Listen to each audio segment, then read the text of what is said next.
Hey guys, Brian delivers you the goods here, returning to you this, I guess, close to evening time.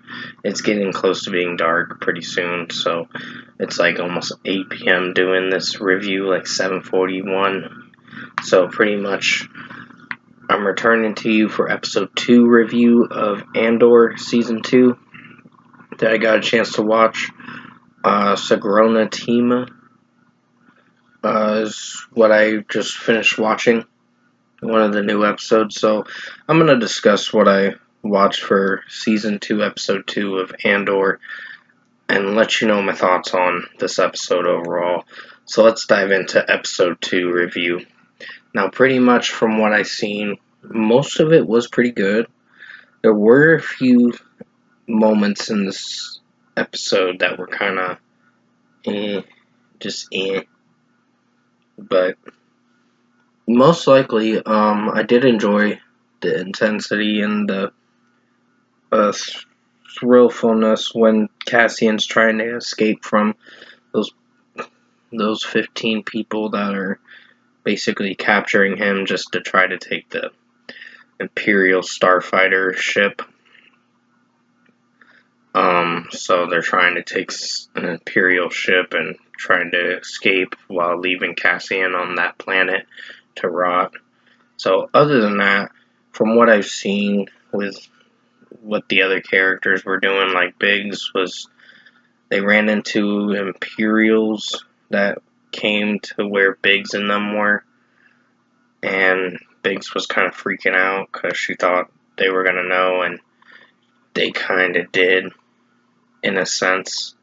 So, from one of the Imperial officers kind of caught on to what they were doing, and she was nervous and all that, so yeah, she went through a traumatic, her character, of course, went through a traumatic past year.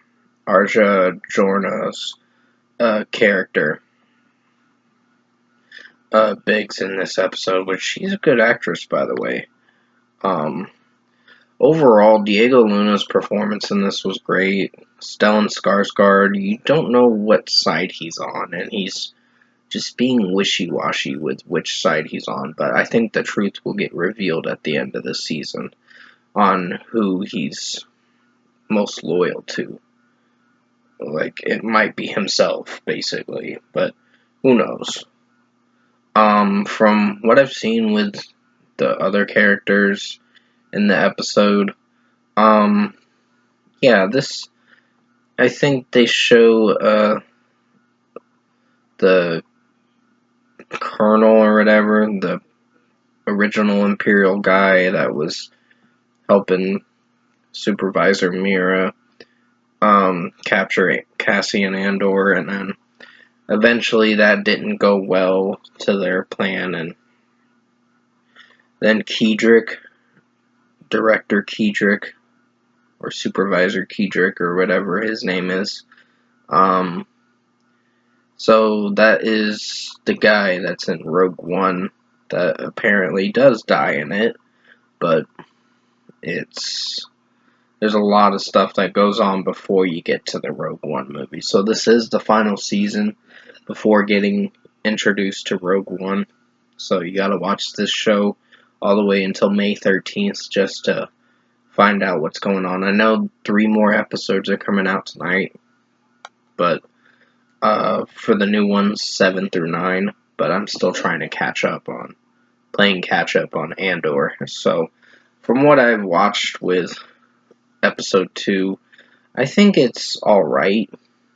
This one's good, but I had a few critiques with it, with how the politics got involved in this, episode, where the senator or whatever is, I don't remember her name, but she's like, basically trying to solve some diplomatic issues that she's dealing with this guy Tay or whatever, and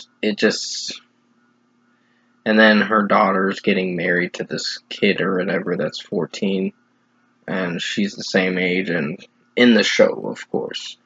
But from what I've watched with episode 2, I would say it's a good episode, and there were some moments where I was feeling unsure about how I was gonna feel the rest of the way for the episode. But overall, it's a good episode. It's not terrible. It's got some good moments, but a few critiques I have where Supervisor Mira and that other guy that was part of the ISB, who was a former ISB member, but then later on pursued other careers because of not capturing Andor and not listening to his commanding officers' instruction and order. So, basically, if I were to give episode 2 a score for this episode, I kind of forgot the episode's name, honestly, because I just mentioned it at the beginning of this video. Let me know in the comment section below. But other than that, if I were to give this episode a score, I'm feeling a light 8 out of 10 for this episode. Good episode. I just had a few critiques with this one. With how the pacing was and how certain characters get to the point where they're gonna go in the story and where the story's gonna go. This one was kind of a good one, but it had its miss marks. It had its miss moments with certain executions of certain scenes. So yeah, with that being said, 8 out of 10 for episode 2 review for Andor season 2. Hope you enjoyed this episode review. I'm going to be watching episode 3 as soon as possible. Probably in the next hour or so. But until then, you guys take care. It might be sooner than an hour. But other than that, take care, guys. And thanks for watching this review tonight.